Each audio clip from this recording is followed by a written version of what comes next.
What is going on, guys? Marcus here with the Reformation Woodshop, and this week is the first week of Tablesaw Tuesday.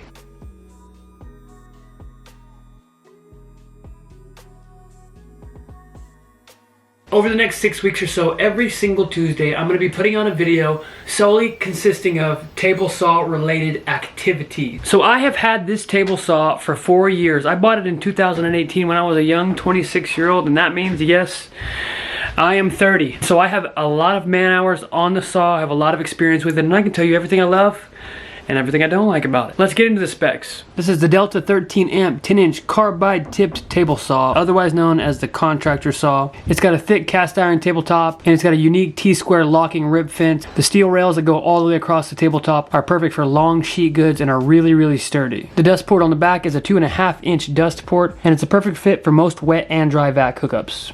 This saw has a 30-inch rip capacity and a 15-inch left rip capacity. It's got 3,600 RPMs. Its overall weight is 197 pounds, which means I could pick this thing up on my back, maybe. I don't know.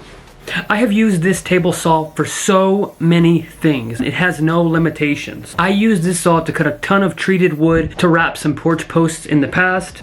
I've used it to cut tapered legs on some fine farmhouse furniture. And I've ripped all kinds of woods from soft to hard. I've ripped all the maple and walnut for my cutting boards and for the toy box and bed I made for my daughter.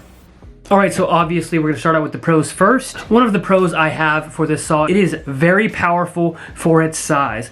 It is not a huge stationary table saw, but it has the power to cut through anything that you need.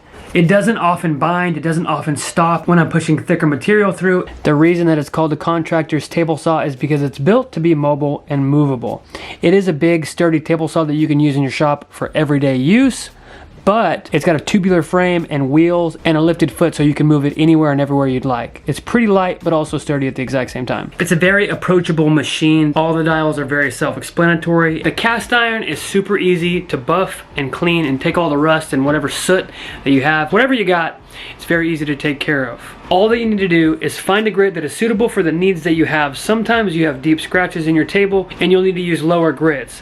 I chose 400 grit, buffed out all the little marks, all the little dings, any little nicks and rust that I had, and you can see the visible difference. I tried to do a comparison with this saw, and the closest thing I could find to it was the rigid table saw, but it really isn't even something that you can compare. It is the best of both worlds. It is powerful and it is precise. Probably the most important pro on this list is the price tag. I've already told you this is a hybrid table saw. You can take this to a job site because it is portable and it is a contractor saw, but this guy can be your stationary forever saw. For long-term industrial table saws, you're looking at spending $1,200 to $1,500, and in the high range, all the way up to $2,500. For job site saws that you throw in the back of your truck to cut trim boards and stuff like that, you're gonna spend $500 to $600. If you wanted to pinch pennies and buy a cheap job site saw, you could literally just spend the extra $100 to $200 and get this guy that can handle just about anything that the $2,500 saws can handle. This is the best saw for someone with a hurtin' wallet. So one of the big cons I tried to fix with a zero clearance plate. The problem that I was trying to solve was dust collection. This throat plate lets so much large debris down into the saw.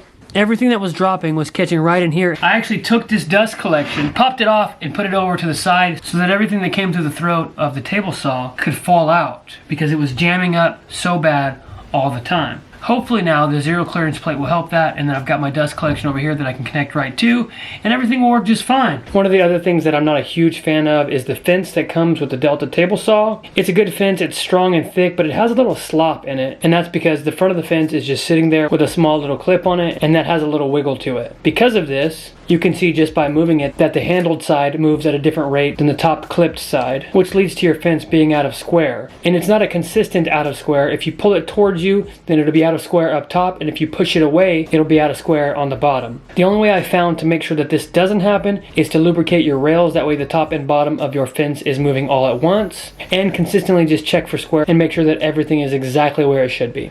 I have added a lot of really cool stuff to this table saw. I made a lot of cool and fun jigs that help make it work better and do many more things.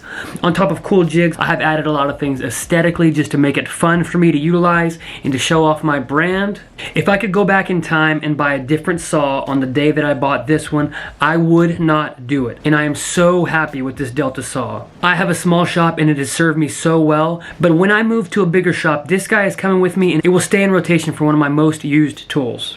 As you can already see, I have a router table installed in the right wing of this table saw. That will be in next week's video. If this table saw wasn't enough, utilizing it as a router table as well is a great way to save space in a small shop. Thank you guys for watching. If you are interested in this series, come back next week and I'll have episode number 2 of Table Saw Tuesday. Thank you.